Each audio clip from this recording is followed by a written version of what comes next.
Olá! Hoje a gente vai mergulhar numa das viradas de chave mais incríveis de toda a narrativa bíblica. Vamos entender como a história de Gênesis muda completamente o foco, saindo de um projeto que envolvia a humanidade inteira para se concentrar na jornada de um único homem e sua família. Essa é a grande pergunta que vai guiar a nossa conversa hoje. Como é que se dá essa mudança de escala tão gigantesca, né? De um lado, a gente tem um esforço coletivo para tocar os céus, do outro, um chamado individual para uma terra totalmente desconhecida. Vamos ver como essa história se desenrola. Ok, vamos começar pela primeira parte da nossa história, que é bem famosa, aliás. Tudo se passa lá na planície de Sinar, com um dos projetos de engenharia mais conhecidos e ambiciosos da antiguidade, a famosa Torre de Babel. Então, imagina só a cena inicial. Um mundo onde todo mundo fala a mesma língua, compartilha a mesma cultura, o mesmo jeito de pensar. Não tem barreira de comunicação. E é justamente dessa unidade toda que nasce uma ideia bem grandiosa. E aqui está o pulo do gato, né? A motivação deles é dupla. Primeiro, essa busca por reconhecimento, por um legado. Façamo-nos um nome. E segundo, eles tinham um medo enorme de se espalharem por aí, de se perderem uns dos outros. A torre seria um ponto de referência para manter todo mundo junto, para ter o controle do próprio destino. E aí a narrativa nos mostra o outro lado da moeda, a perspectiva divina sobre esse projeto todo. A preocupação ali não parece ser com o tijolo e a argamassa da torre, mas sim com essa ambição humana unificada e aparentemente sem limites. Essa frase, não haverá restrição para tudo que eles intentarem fazer, dá uma ideia de um potencial que, daquele ponto de vista, precisava de um freio. Bom, e uma ambição desse tamanho, claro, ia ter uma consequência. A intervenção que vem a seguir é direta e vai mudar o rumo da civilização humana para sempre.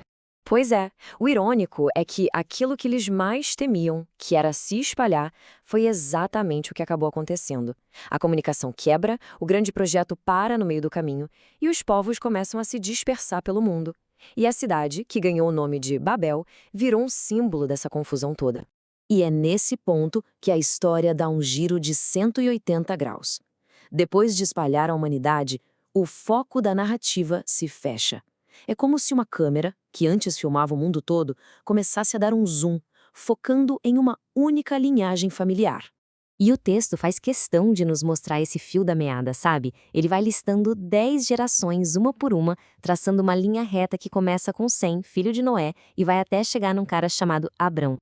A história de todas as nações, de repente, vira a história de uma família só.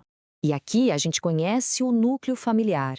Tem o Abrão, seu paterá, seus irmãos, e um detalhe que parece pequeno, mas que é absolutamente crucial para tudo que vem depois. A esposa dele, Sarai, não podia ter filhos.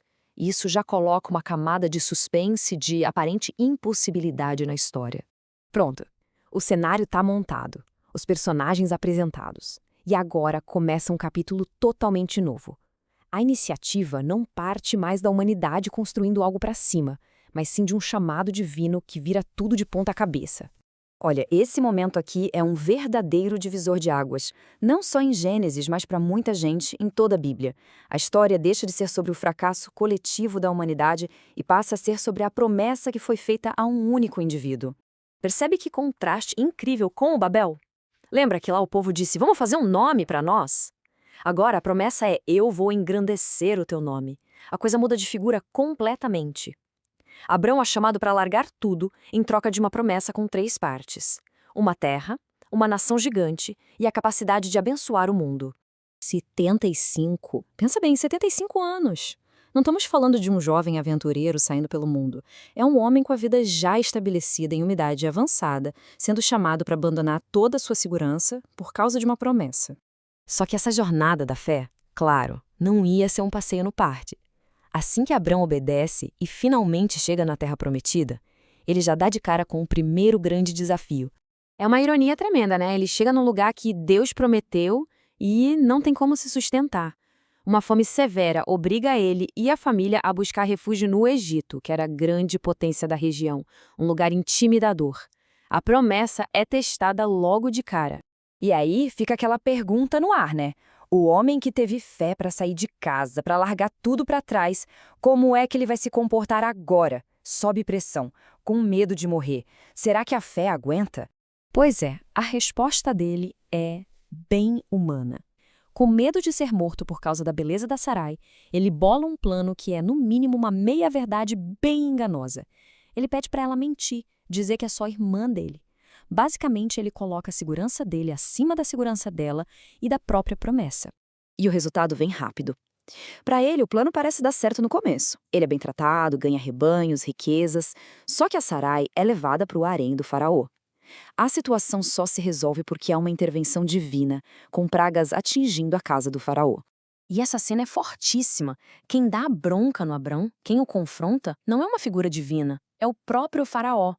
O líder pagão é que aponta a falha moral do homem da promessa. Imagina a humilhação. No fim das contas, Abrão é expulso do Egito. Ele sai de lá com a Sarai e com as riquezas que acumulou, mas sai envergonhado. Seu primeiro grande teste de fé não termina com um ato de heroísmo, mas com uma demonstração de sua própria fraqueza.